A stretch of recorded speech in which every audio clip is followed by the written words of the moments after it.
Еріншек ертегісі. Ешбір жұмыс тындырмас, шөптің басын сындырмас, еріншек бір етікші болыпты. Еріншек етікшінің 3 ешкісі бар екен. Күн суытып, қыс түсіп келе жатқан көре тұра, еріншек ешқандай қам жасамапты. Ешкілеріне азықтық жем-шөп жинамапты. Бір түнде боран, қар жауады да, жердің бетін ақ көрпе бүркеп қалыпты.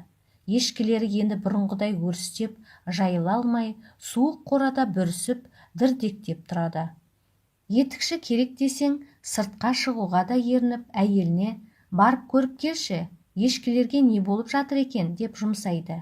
Әйелі барып көріп келеді де, бір ешкі өліп қалыпты дейді. Сонда еріншек, мал іші болған соң өлім жітім де болады ғой деп жата беріпті.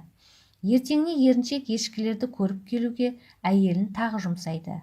Тағы бір ешкі өліп жатыр деп келеді әйелі.